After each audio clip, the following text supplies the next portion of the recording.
Summary of the poem, Law College in My Life by Advocate Principal Azazel Haque. This exceptional poem is written by Principal Advocate Azazel Haque, a revered teacher, lawyer, and culturally inclined lyricist.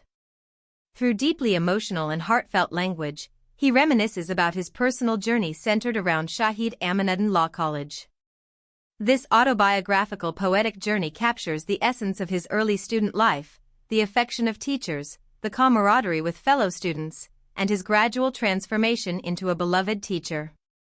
In the opening stanzas, the poet reflects on the beginning of his student life, expressing how the affection and encouragement from his teachers inspired him. In the second phase, he illustrates his innate interest in studies and how it eventually led him to the profession of teaching. The following stanzas paint a vivid picture of his colorful college life. Filled with study, music, friendly gatherings, and memorable evening and nighttime events with classmates. The poet's descriptions of heartfelt friendships, emotional bonds, and the sincere love of his fellow students strike a chord with the reader. For instance, the line, "If I didn't show up, they would worry and look for me," deeply touches the heart. In terms of language, the poem uses simple, emotional, and accessible diction. Its rhythm follows a four-line verse structure that makes it easy to read and effective in conveying the intended emotion. However, modernizing some words and spellings could enhance readability, for example, using "stayed close" instead of older, more archaic expressions like "Guria Thakito" might make it more relatable to contemporary readers. One of the most admirable aspects of this poem is that it is not merely a personal memoir. It is also a vivid portrayal of an institution's cultural, social, and educational environment. The poet's life experiences evolve into a historical narrative that will undoubtedly serve as an inspiration for future students. From the very beginning, the poet humbly confesses that he never intended to study law. It was almost as if fate or someone's words gently redirected his path. The spring breeze of life led him to the law college, where his passion gradually blossomed. His determination to study law while simultaneously teaching in Afgharia, along with his resilient mindset, highlights the depth of his character and commitment. When the poet began to stand beside his classmates as their teacher, his days passed joyfully, marking the meaningful beginning of a teacher's fulfilling life. After the exam results were published, his entry into teaching and the long-standing dedication he maintained in that profession is truly inspirational. The poet has spent more than 5 decades at this college, which stands as a testament to his unwavering love and steadfast commitment. He envisioned the college, located beside Rupkatha Road, not merely as an educational institution but as a neighbor deeply intertwined with his own life. Having spent his life in the company of 30,000 students, the memories of their love, respect, and lively noise resonate through the poet's verses with deep emotion. In this broken courtyard, solely through his own resources and effort, the poet kept a lamp burning, an unparalleled symbol of a relentless pathfinder. At times when financial difficulties brought the college to a standstill, his solitary acceptance of full responsibility is a rare example of sacrifice in today's world. Despite these struggles, the laughter, cheer, and joy of teaching never ceased. The poet has inscribed every moment of his career onto the pages of the college's history. The mention of the law college repeatedly appears in the ledger of his life, provoking thought and inspiring readers. In this chapter, as an elderly, experienced man at the end of his long career, the poet quietly observes the relentless flow of time like a silent witness. He remembers colleagues, students, and familiar faces who have now scattered across various parts of the world or disappeared forever. So many familiar faces have vanished / the mind no longer remembers them. This line symbolizes a profound loneliness, heartbreakingly portraying the many years of a teacher's experience. He recalls his predecessors and fellow teachers who are no longer alive. This part is not merely a memory but a prayer standing under the shadow of death, searching for the meaning of life. He says, "I too will not remain here anymore," a simple truth containing the ultimate realization of life and work. With self-assurance, he adds, "No one has ever, for 50 years / served education like I have / and kept themselves steadfast." Here, his proud declaration of a sacrificial life is expressed with great logic. He has given everything of his life, time, effort, intellect, and love. Despite economic hardship, social neglect, and harsh changes of time, he never considered himself sorrowful but rather gathered joy as best as he could. The line, "Still I am happy, not sad" despite facing countless hardships, contains a profound lesson of life philosophy. It is a reflection of a self-content, selfless life. Towards the end, the poet's message is filled with the joy of giving. He has given because the Lord has given to him. He has given with an open heart, unconditionally and selflessly. And in giving, he has never felt any pain or regret.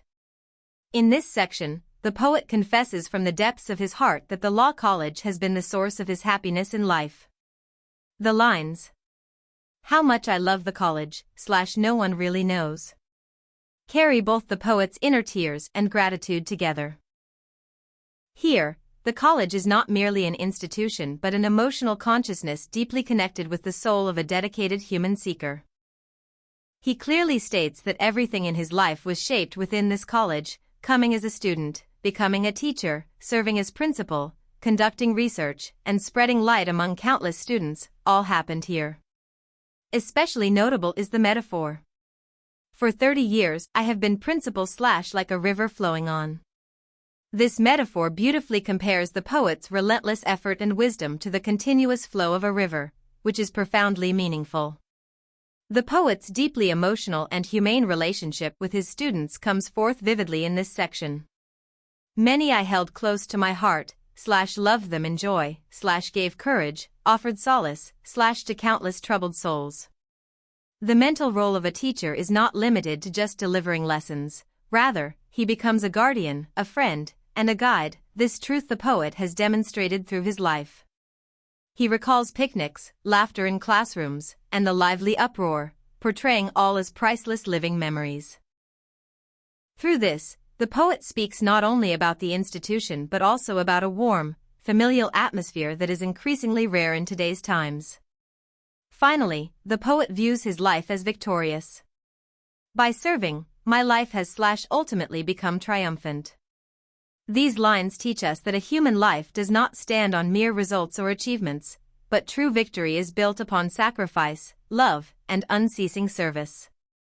"I held my head high then, and it will remain held high." This confidence reflects his morality, self-respect, and ideals, making his legacy unforgettable. In this part, the poet has described his journey of sacrifice and dedication in very sincere and touching language. He says, "One by one, I taught 15 papers with a smiling face." This simple statement shows that teaching was not a profession for him but a mantra of service. Even when other teachers were absent, he took responsibility alone, conducted classes, and spread the light of knowledge. This is the true image of an ideal teacher. At the same time, the poet speaks of a harsh reality. His more than 50 years of unpaid, voluntary teaching, while a matter of pride, is also filled with frustration.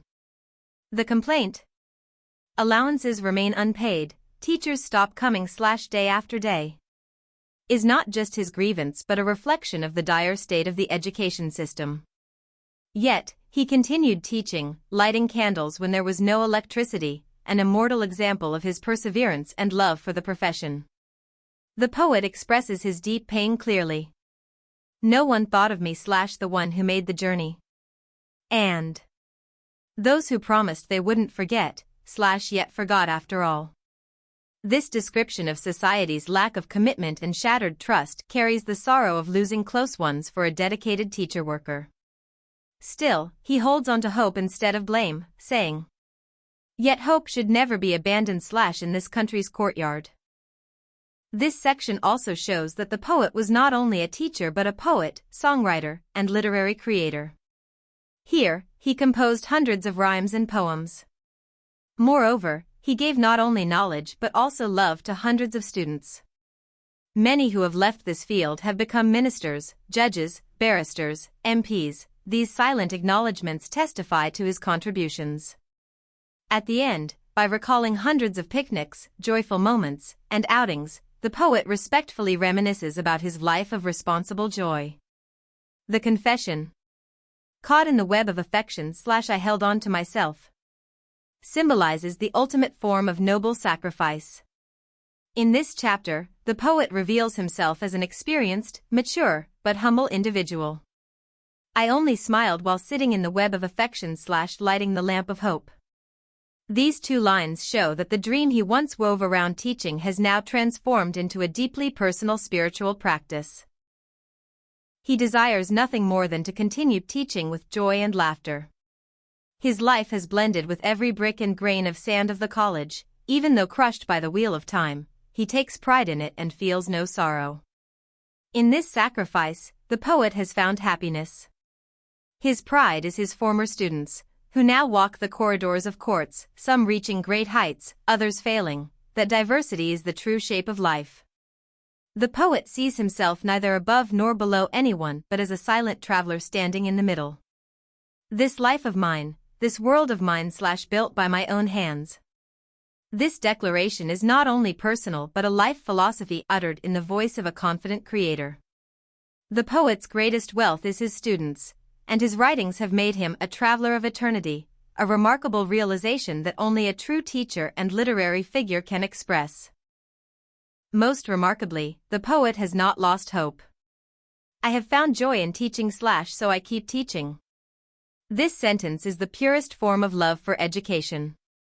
Despite poverty, hardship, and pressure, he has remained calm, placing his trust in God and tirelessly standing by the college and students.